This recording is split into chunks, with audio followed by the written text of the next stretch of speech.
জুমার দিন সবচেয়ে উত্তম আমল হচ্ছে দুরূদ পড়া। কোরআন আল্লাহ তাআলা সূরা আহজাবের 56 নম্বর আয়াতে বলেন, ইন্নাল্লাহা নিশ্চয় আল্লাহ তাআলা ওয়া মালাইকাতাহু তাহার ফেরেশতারা ইউসাল্লুনা আলান নবী নবীর উপরে দুরূদ শরীফ পড়েন। ইয়া আইয়ুহাল্লাযিনা আমানু হে ঈমানদারেরা সাল্লু আলাইহি তোমরাও পড়ো ওয়া সাল্লিমু তাসলিমা সালাম পাঠাও রাসূলের উপরে তোমরাও দুরূদ পাঠাও। তারা আল্লাহ নির্দেশ করেছেন আমরা যেন বেশি বেশি নবীদের উপরে দুরূদ শরীফ পাঠাই। কেমন? সুবহানাল্লাযী আসরা বিআবদিহি লাইলাম মিনাল মাসজিদিল হারাম ইলাল মাসজিদিল আকসা বারাকনা হাওলাহু লিনুরিয়াহু মিন আয়াতিনা ইন্নাহু হুয়াস সামিউল বাসীর।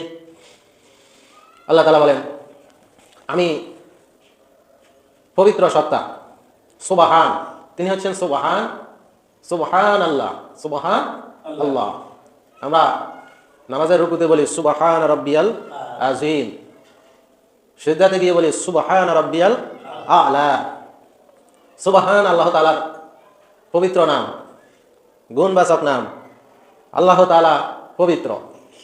কোন বান্দা যখন আল্লাহ তাআলার এই পবিত্র নাম একবার বলে আল্লাহ তাআলা খুশি হয়ে তাকে 10 বার পবিত্র বানায়া দেন। সুবহান রাব্বিয়াল আ'লা, সুবহান রাব্বিয়াল আ'লা, এটা যদি বলেন জান্নাতের মধ্যে ওই বান্দার নামে আল্লাহ তাআলা গাছ রোপণ করেন। এক একটা সুবহান রাব্বিয়াল আ'লা, আলহামদুলিল্লাহ, আল্লাহু আকবার, লা ইলাহা ইল্লাল্লাহ বলার সাথে সাথে মুমিন বান্দার জন্য জান্নাতের মধ্যে গাছ রোপণ করা হয়। আল্লাহ তাআলা বলছেন সুবহানাল্লাযী, পবিত্র সেই আল্লাহ, পবিত্র সেই সত্তা, আসরা সফর করিয়েছেন, বিআবদিহি তাহার বান্দাকে। আরবিতে বলা হয় বিআবদিহি, আব্দি, আব্দুনত বান্দা। বান্দা বলা হয় দেহ আছে, রুহু আছে, চলাফেরা করতে পারে, তাদেরকে বলা হয় বান্দা। কিন্তু দেহ আছে, দেহ ছাড়া শুধু রুহু থাকলে বান্দা বলা হয় না। তো এই শব্দে আল্লাহ তাআলা বুঝাইলেন যে তার বান্দা হযরত মুহাম্মদুর রাসূলুল্লাহ সাল্লাল্লাহু আলাইহি সাল্লাম আরশে আজিমে গিয়েছেন, সবে মেরাজ হয়েছে, আল্লাহর সাথে বসে কথা বলেছেন। এটা স্বপ্নের যুগে হয়নি, এটা সশরীরে হয়েছে।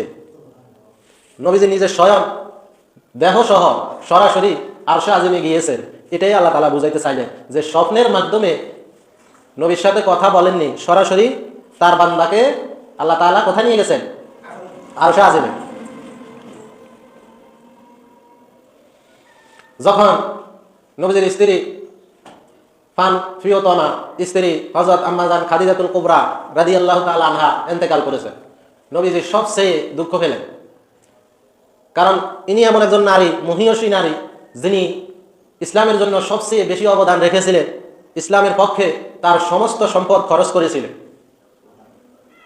তার বড় আকারে ব্যবসা ছিল, তার অনেক সম্পত্তি ছিল, সমস্ত সম্পত্তি ইসলামের জন্য খরচ করেছেন, দ্বীন প্রচারের জন্য খরচ করেছেন। এজন্য আল্লাহ তাআলা তার উপরে খুশি হয়ে আরশ থেকে সালাম পাঠিয়েছেন। সুবহানাল্লাহ বলেন। এবার আল্লাহ তাআলা বললেন যে হে নবী, আপনার চাচা আবু তালেব ইন্তেকাল করেছে, আপনার শিশু সন্তান ইন্তেকাল করেছে, আপনার স্ত্রী ইন্তেকাল করেছে, আপনি আমার দ্বীনের দাওয়াত দেন, দ্বীন প্রচার করেন। মানুষ আপনাকে কষ্ট দিয়েছে, আপনি কষ্ট হয়েছেন, আপনি এত বেশি কষ্ট পেলেন যে এখন নিজেকে সামলাতে আপনার আরো বেশি কষ্ট হচ্ছে। এজন্য আপনাকে আমি আল্লাহ বিশেষভাবে সারপ্রাইজ দিতে চাই। এই সারপ্রাইজ আমি আপনাকে স্বপ্নের মাধ্যমে দিব না, ফেরেশতার মাধ্যমে দিব না। আমি আল্লাহ তাআলা এই সারপ্রাইজ সরাসরি আপনাকে জমিন থেকে উঠিয়ে নিয়ে আসব, আমার আরশে আজিমে নিয়ে এসে আপনাকে আমার সামনে বসিয়ে আপনার সাথে আমি কথা বলবো, আপনাকে আমি অসংখ্য নিয়ামত দান করব, আপনার সমস্ত কষ্ট দূর হয়ে যাবে। সুবহানাল্লাহ। কি বুঝলেন? নবীজি আল্লাহ তাআলার জন্য কাজ করেন, আল্লাহর ধর্ম প্রচার করেন, আল্লাহর দ্বীন জমিনে কায়েম করার জন্য, জমিনে সারা পৃথিবীতে আল্লাহর দ্বীন প্রচার করেন। এজন্য তাকে মানুষ কষ্ট দিয়েছে। আল্লাহ তাআলা বললেন, এখন আপনাকে আমি সমস্ত কষ্ট দূর করার জন্য আপনাকে আমি বড় ধরনের সারপ্রাইজ দিব, যেটা কোনো নবীকে দিই নাই, দুনিয়াতে আর কোনো মানুষকে দিই নাই। সুবহানাল্লাহ। আল্লাহ বলেছেন, বিআবিদিহি, আমার বান্দাকে আমি লাইলাম মিনাল মসজিদিল হারাম, মসজিদুল হারাম কাবা শরীফ থেকে, সেখান থেকে উঠিয়ে নিয়ে আসলাম ইলাল মসজিদিল আকসা, সফর করাইলাম কোন পর্যন্ত? বাইতুল আকসাম, জেরুজালেম, মসজিদুল আকসা পর্যন্ত, যেখানে যেতে 1 মাস লাগে, আসতে 1 মাস সময় লাগে। এই সফর আমি আপনাকে জান্নাতি বুরাকের ভিতরে সফর করাইলাম এবং অসংখ্য নিদর্শন দেখাবো। আল্লাহ বলতেছেন, বারাকনা হাওলাহু, আমি বরকতময় করেছি বাইতুল আকসা এবং আশেপাশের সমস্ত এলাকা, এবং মসজিদুল হারাম থেকে বাইতুল আকসা পর্যন্ত বরকতময় করেছি আপনাকে অসংখ্য নিদর্শন দেখানোর জন্য। লিনুরিয়াহু মিন আয়াতিনা, আপনাকে অসংখ্য নিদর্শন দেখাবো। কে বলতেছে? আল্লাহ। ইন্নাহু, নিশ্চয়, হুয়াস সামিউল বাসীর, আমি আল্লাহ সব কিছু শুনি, আমি আল্লাহ সব দেখি। আল্লাহ সব শুনেন, সব কি করেন? দেখেন। এটা কোরআন দ্বারা প্রমাণিত। যদি কেউ এই সফরকে অস্বীকার করে, অবিশ্বাস করে, তাহলে সেই কাফের হয়ে যাবে। এবার আমি বিস্তারিত আলোচনা করি। রাসূল সাল্লাল্লাহু আলাইহি সাল্লাম উম্মে হানির ঘরে বিশ্রামরত অবস্থায় আছেন। হঠাৎ করে রাতের বেলা জিবরাইল ফেরেশতা, মিকাইল ফেরেশতা দরজা দিয়ে প্রবেশ না করে ছাদ দিয়ে প্রবেশ করলেন। ছাদ দুখণ্ডিত হয়ে গেল, ফেরেশতা ভিতরে প্রবেশ করলেন। বুঝাইলেন যে আজকে দরজা দিয়ে প্রবেশ না করে এই অলৌকিকভাবে প্রবেশ করার অর্থ হচ্ছে আজকে অলৌকিক কিছু একটা ঘটতে চলেছে। তখন নবীজিকে বের করে নিয়ে গেলেন। ছাদ আবার লেগে গেল এবং নিয়ে মরুভূমিতে কাবার পাশে তাকে বসায় রাখলেন। কিছুক্ষণের মধ্যে ফেরেশতাটা এসে নবীজিকে শোয়াইলেন এবং সবকে চাদর তাকে বক্ষ বিদীর্ণ করলেন। তাকে শোয়াইয়া বুক থেকে নাভি পর্যন্ত কেটে ফেললেন। ভিতর থেকে তার হৃৎপিণ্ড বের করলেন এবং ফেরেশতারা 2টি পাত্র নিয়ে আসলেন, একটা স্বর্ণের বাটি আর একটা রূপার বাটি। স্বর্ণের বাটির মধ্যে, রূপার বাটির মধ্যে নবীজির জ্ঞান এবং হিকমত রেখে দিলেন। আর জমজমের পানি স্বর্ণের বাটিতে করে নিয়ে আসলেন। ওই জমজমের পানি দিয়ে নবীজির হৃৎপিণ্ড এবং হৃৎপিণ্ড সহ ভিতরে সব দ্রুত করে একেবারে পরিষ্কার করে দিলেন। এভাবে নবীজিকে আরশে আজিমে নেওয়ার জন্য প্রস্তুত করলেন। এভাবে মোট 4 বার রাসূল সাল্লাল্লাহু আলাইহি সাল্লামকে ওপেন হার্ট সার্জারি করেছেন, তার বক্ষ বিদীর্ণ করেছেন, জমজমের পানি দিয়ে দ্রুত করেছেন। এবার জান্নাত থেকে একটা বোরাক নিয়ে আসা হলো, মাঝামাঝি, খচ্চরের চেয়েও বড়, গোড়া চেয়েও একটু ছোট, এ ধরনের মাঝামাঝি একটা বোরাক, যে প্রাণীর নাম বোরাক। বোরাক বারকুন থেকে এসেছে। বারকুন অর্থ হচ্ছে বিদ্যুৎ গতি। বিদ্যুৎ সুইচ দেওয়ার পরে যেমন এক স্থান থেকে অন্য স্থানে যেতে 1 সেকেন্ডেরও সময় লাগে না, ঠিক তেমন বোরাক এক স্থান থেকে অন্য স্থানে যেতে চোখের পলকের ভিতরে চলে যেতে পারে, তার সময় লাগে না। বিদ্যুতের মতো গতিতে এই বোরাক ছুটতে পারে। বালিউন থেকে যদি আসে তাহলে এটা হচ্ছে সাদা রঙের বোরাক, জান্নাত থেকে আনা হয়েছে, যেটার রং বিভিন্ন ধরনের বিভিন্ন রং হয়ে থাকে। সাদার মধ্যে মাঝে মাঝে রং পাল্টে, সাদার মধ্যে রং মাঝে মাঝে অন্য রং ধারণ করে। এরকম সুন্দর একটা প্রাণী, অত্যন্ত সুন্দর একটা প্রাণী জান্নাত থেকে নিয়ে আসা হলো। নবীজিকে বোরাকের পিঠে উঠানোর জন্য ফেরেশতা চেষ্টা করলেন। বোরাক লড়াচড়া করলো। বলল, বোরাক তুমি কেন লড়াচড়া করো? তোমার পিঠে আজকে এমন একজন বান্দা সওয়ারি হবে যে বান্দার চেয়ে উত্তম কোনো বান্দা পৃথিবীতে আর নাই। বললো, আমি তো এই জন্য নড়াচড়া করি না, আমি নড়াচড়া করি, আমার একটা দাবি আছে। বলো।